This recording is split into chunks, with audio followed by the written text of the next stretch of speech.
All right, good morning. Sorry for the hair. I took a shower, washed my hair, and then I laid down, and now it's all kind of crazy, as you can see. So just disregard it. This is a video from Marlie.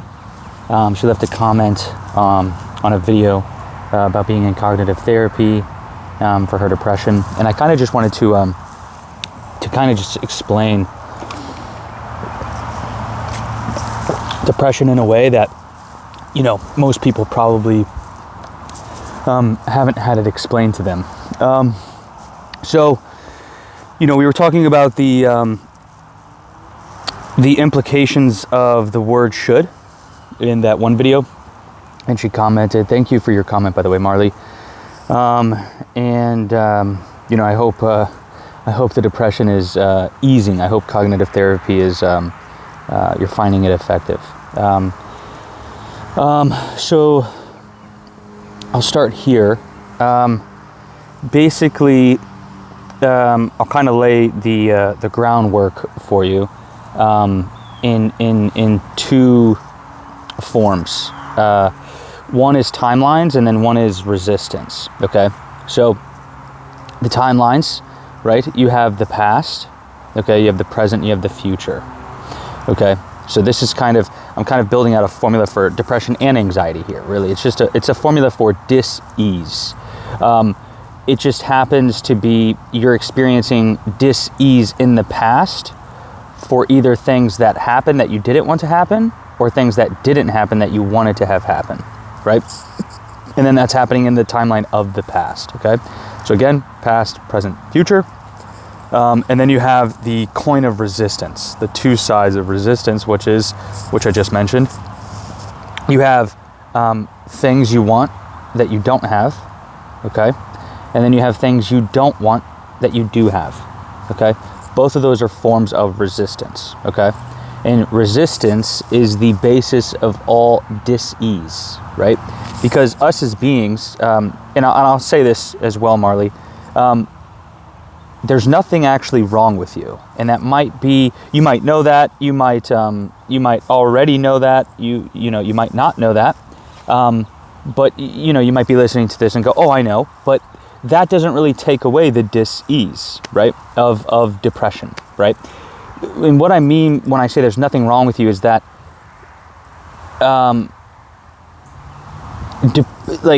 depression and anxiety are things that you acquire. And when I say that in the sense, like, it's not something you like get rid of in the sense, it's something you dissolve, right? And you dissolve it by bringing ease, which we'll talk about throughout this video.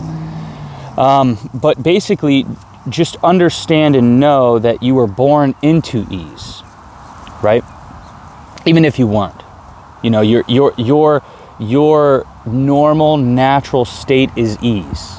Okay, so what happens is through your life there have been situations that have happened, and in the moment, like depression are just energetic bodies that are stuck in the past. And I say past because to me time is an illusion, right? And that's where, you know, I claim that, you know, depression and anxiety are dis-eases because of the illusion, right? So when you dissolve the illusion, the dis-eases that are being supported by the illusion dissolve with it. So you actually don't even have to worry about being treated for depression, being treated for anxiety. They are both clustered symptoms of dis-eases of the belief of an illusion, which is time. At least that's one side of it, right? Then you have the resistance, right? The lack of ease, because you're normally in a state of ease. We move away from that, and that's what I'm about to explain. So depression is, and to use the word should, because that is, you're leaving behind an energetic body, right?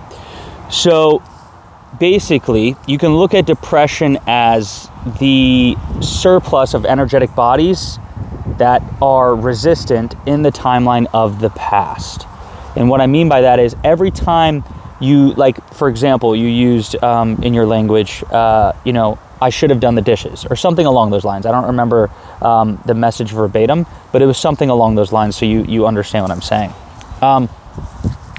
So that should, in that moment, right? So because you're in the present, right? You're always in the now. You can never not be in the now. It's just the illusion that you're in the past or the future, which are anxiety and depression, right?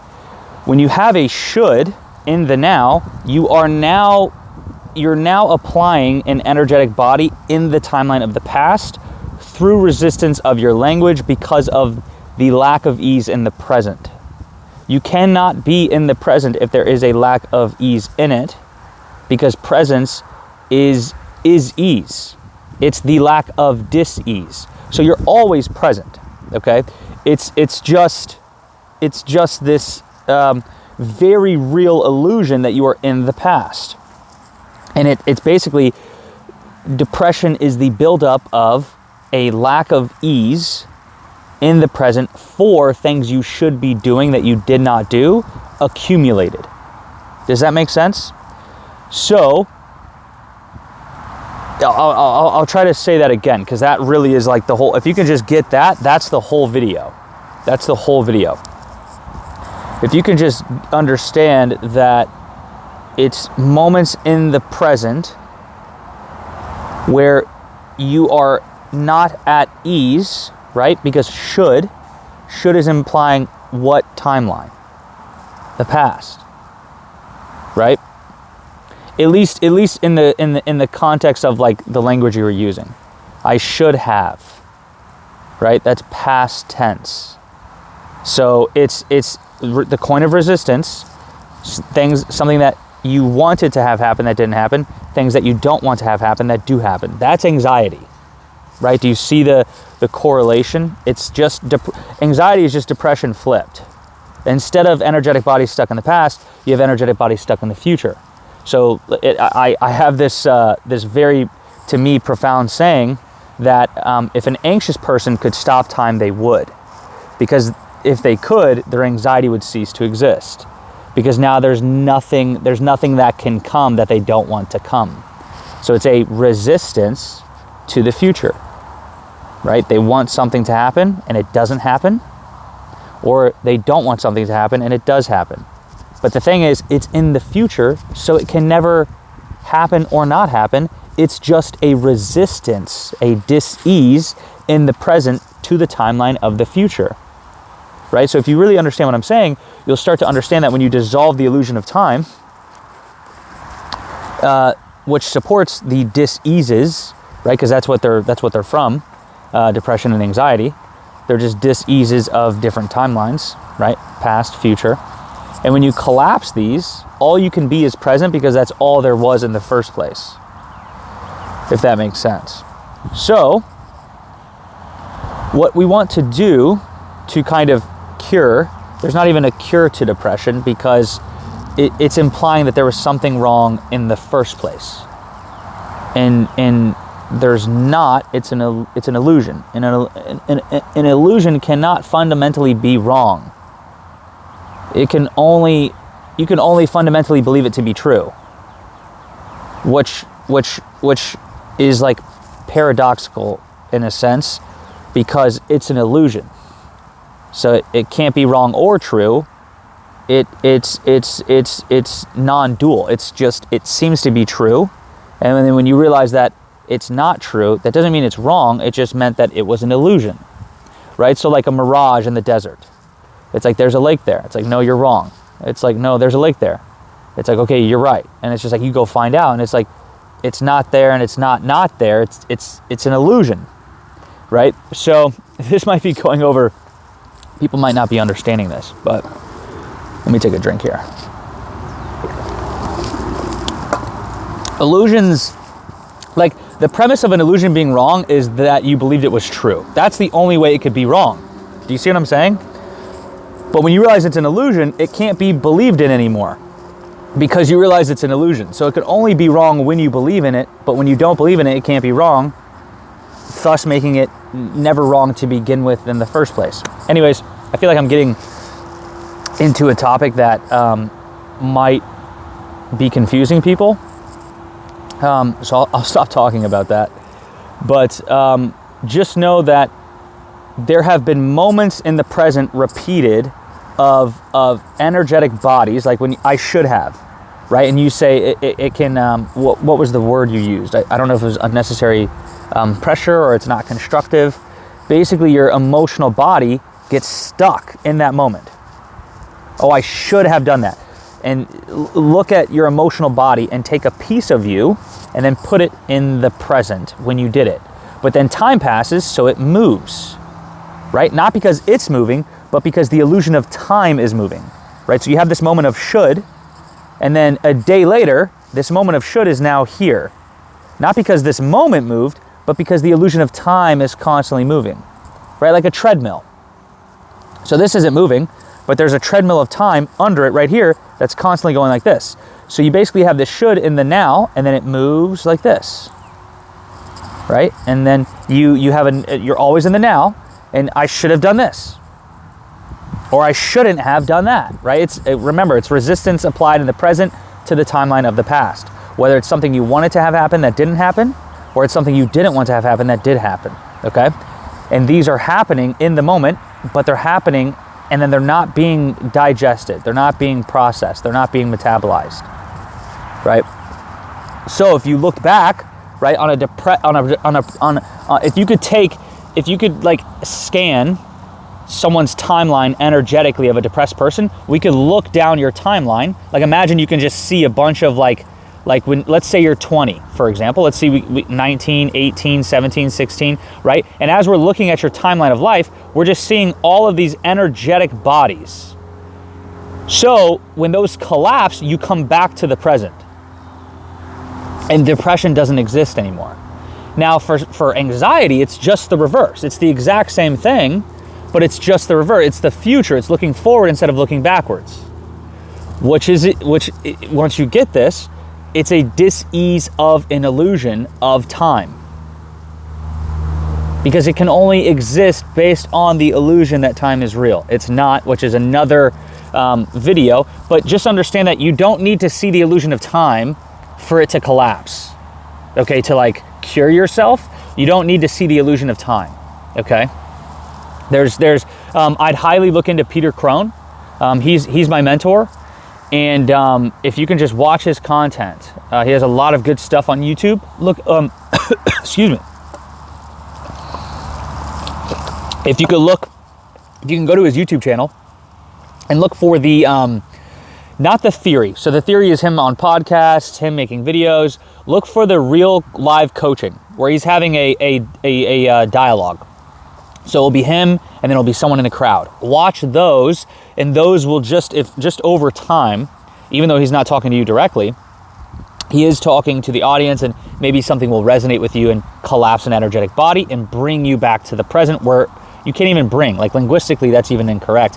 You can't bring yourself back to the present because you can't bring yourself to where you already are, right? You already are there, right? And that's why depression is an illusion, and anxiety as well. But anxiety is just all these energetic bodies for a timeline that has yet to have happened, right? So if you're 20 and it's like 21, 22, 23, 24, 25, and it might not be years out, it's usually like a moment out or a day out, right? Where it's just like, oh fuck, I'm anxious. You're anxious because of there is resistance to the timeline of the future, which is you want something to happen and you're afraid it's not, or you want something not to happen and you're afraid it is, it will happen, right? So that's kind of anxiety and depression explained.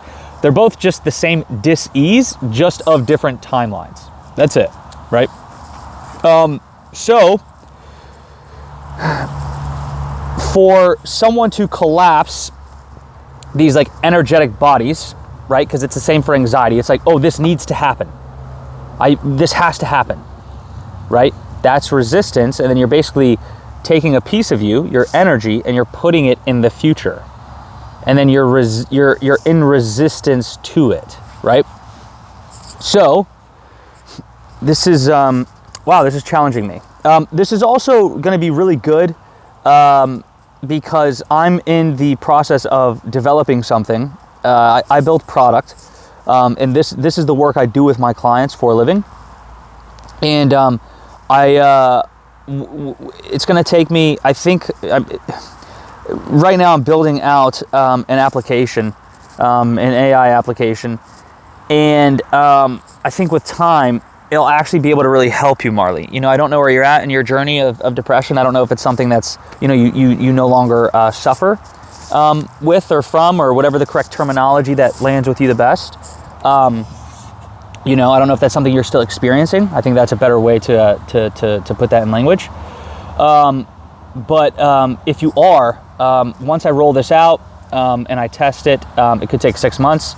I'd love to, if you're open to it, to have you test it and give me your feedback on it and see how it affects your depression. Because this is depression, anxiety. I work with entrepreneurs. I work with musicians.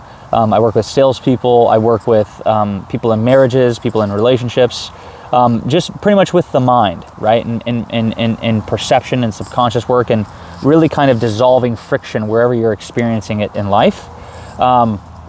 That's what I do. So I'm in the process of kind of building an application that can do what I do, so that it can be a lot more scalable, and I can just give it to, you know, hundreds of people, which would be really cool.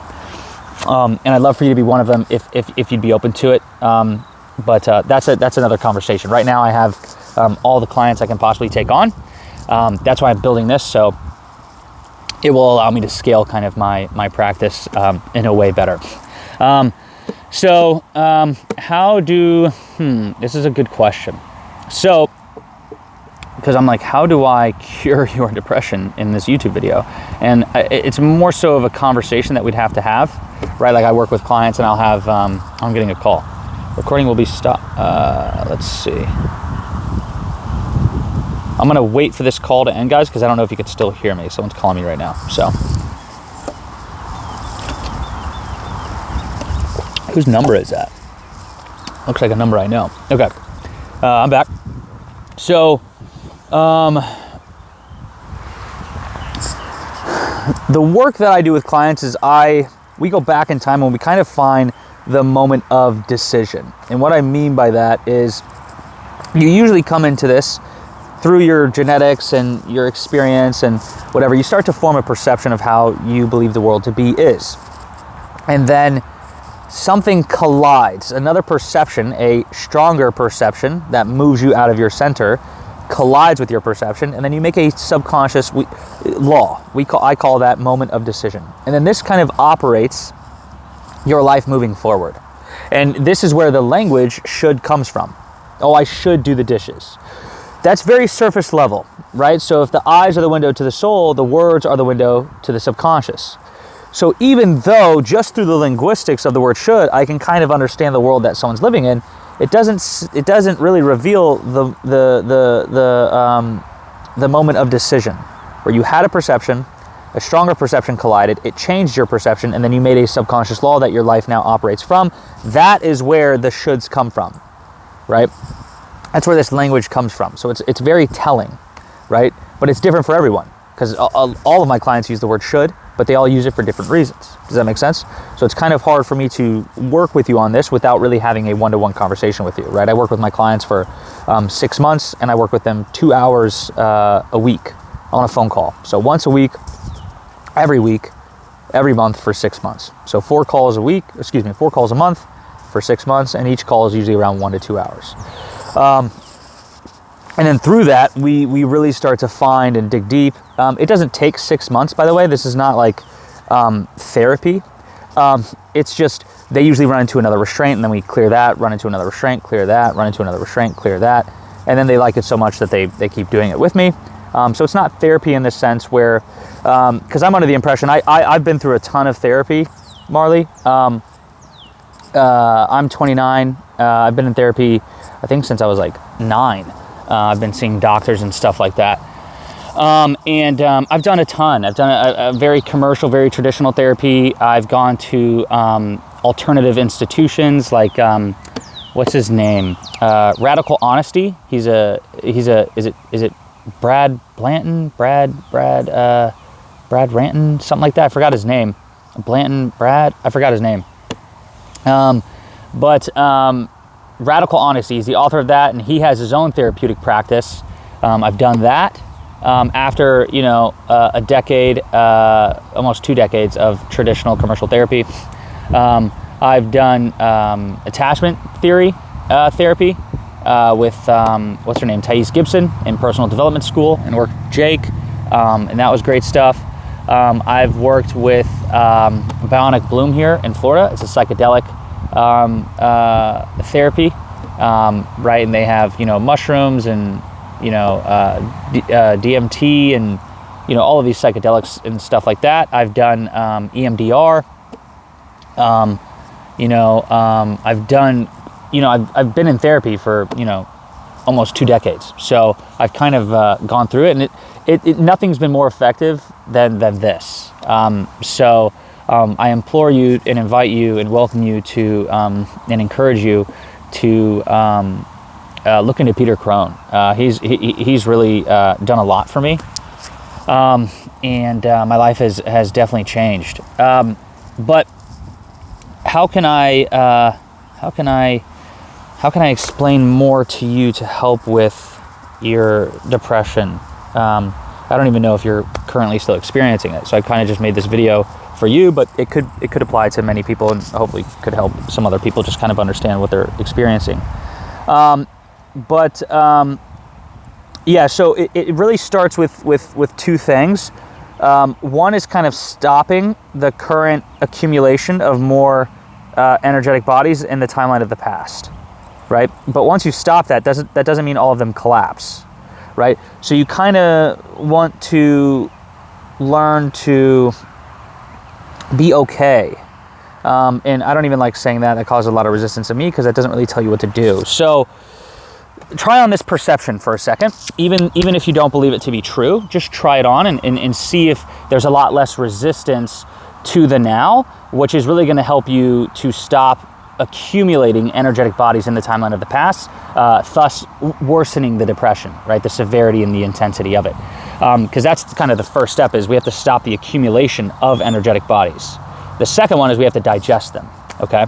So that way you can realize you've actually been here always, but your mind is just, somewhere else. So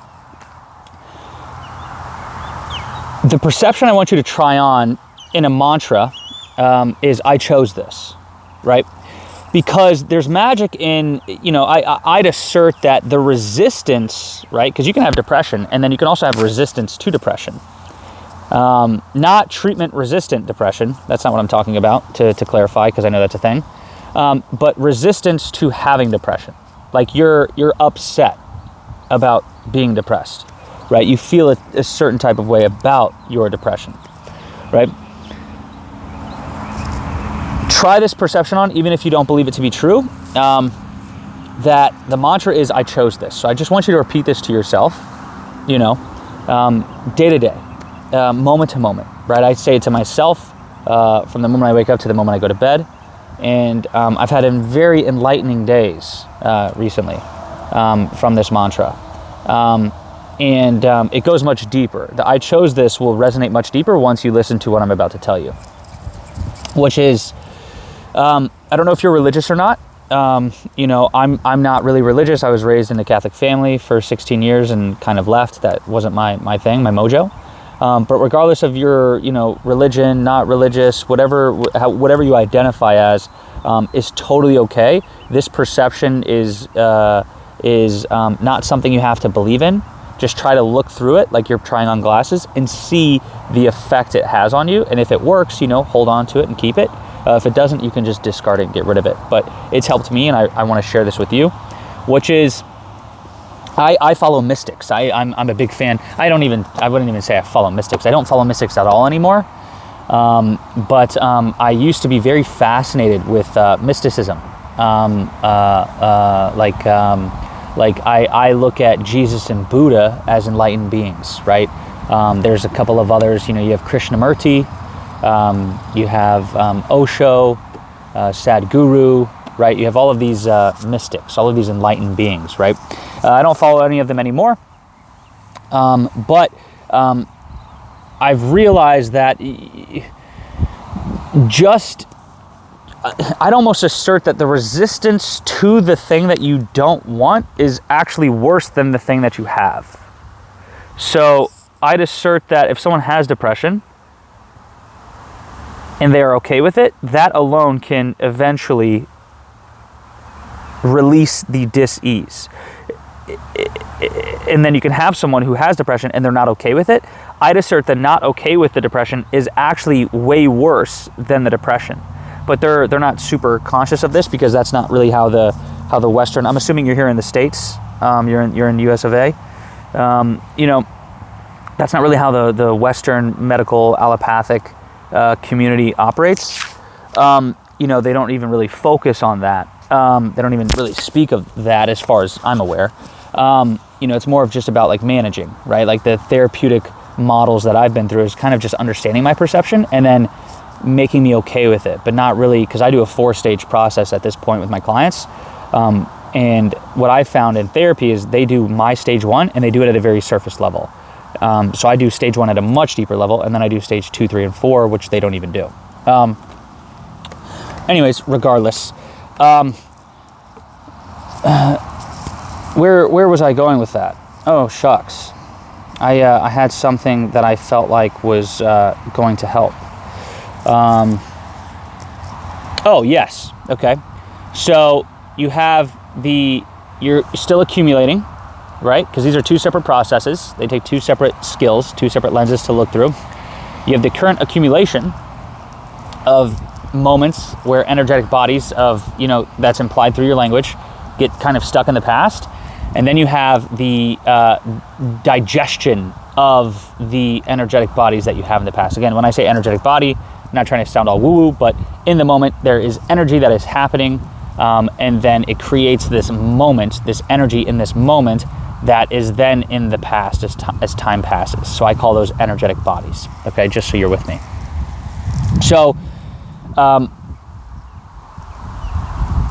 stopping the accumulation for me and my clients has been about going to the moment of decision, which I talked about earlier in this video, where you want to find out the subconscious restraint that you are operating from.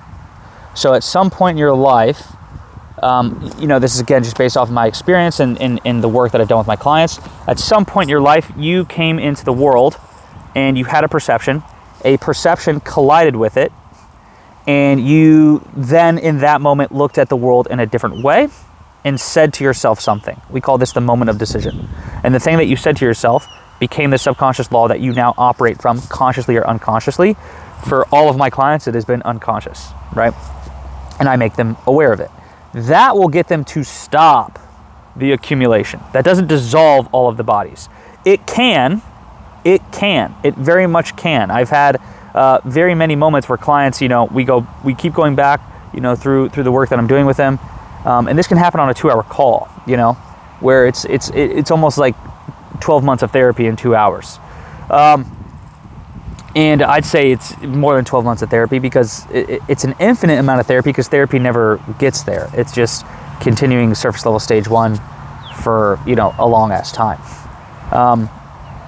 But I've had it happen where all of these energetic bodies just collapse like dominoes, and you can hear it in the present because they come back to themselves energetically, because they go, oh, like literally, like they're like, whoa. And the reason why is this is kind of one of my sayings, is change is not a function of time, it's a function of perception. So what happens is you keep perceiving, right? You have this lens that you're looking at life through, and it's being revealed through your language when you go, I should, right? Because then you keep saying that, and you say that the next day, and the next day, and the next day, and the next day. Why was I saying that? Yes, you have this lens, right? So the illusion of time is you're still living the same subconscious restraint. You're still living the same lens. And that's where depression is. So depression is getting rid of the subconscious restraint. Because if you don't get rid of it, you're just going to keep seeing it as time passes. Because change is not a function of time, it's a function of perception. So if the person who was once never depressed is now depressed, and then no perception is changed, they will have depression forever, right, for that timeline. Because change is not a function of time, it's a function of perception. So there is a perception that is operating on a subconscious level that is making you use the language should. Because you're looking at it in a certain way. This is how you relate to yourself, right? So again, I'm trying to do as much as I can for you without having a conversation with you, because I don't want to say something that's not applicable. It's not real. It's not true to you. So I'm trying to be very theoretical here rather than actually coaching you, because I don't know anything about you. So I'm just trying to tell you everything I can without knowing anything about you to see, how much I can help. But yeah. So accumulation and then digesting them. So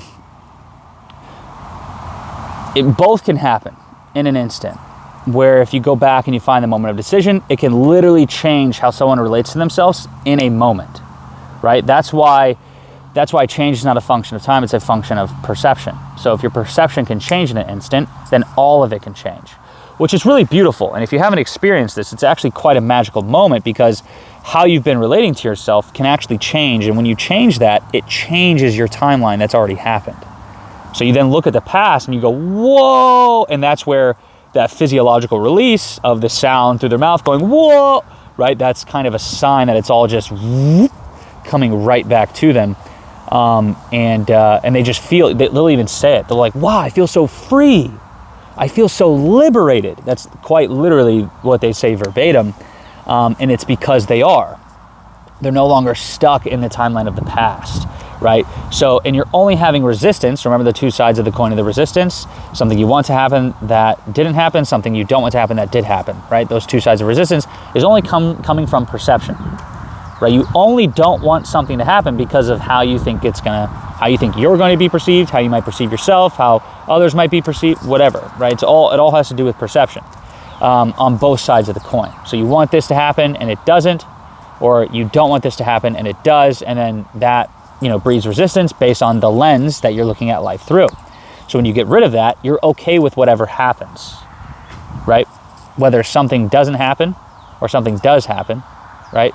Something doesn't happen and you wanted it to, something does happen and you didn't want it to. Well, when you kind of get rid of the perception, you're okay with whatever happening. So now there's no energetic bodies getting stuck in the past or getting stuck in the future. So you really just don't get depressed and don't become anxious. But it's a work in art. It's taken me 7 months of doing this work with Peter to kind of get to the place, that I'm in now. And I still get it, but the anxiety is a lot less intense. The depression is a lot less intense. It's something I still experience from time to time. I just experience more presence and peace and ease than I do depression and anxiety, right? But if you have any questions, let me know. I'd love to make another video. If you want to, I don't think there's a way for you to DM me on YouTube. If, I'm open to making more content for you to see if I can help. And I won't reveal, if you want to send me something a bit personal, I won't reveal it. It's all client confidentiality with every single client. I won't mention your name or anything like that, but it will allow me to kind of understand your situation a little bit more so that I can actually make a video that's more applicable to you. But hope that helped. I know this was a little bit longer than normal, 33. But yeah, hope that helped. And I wish you the best on your journey.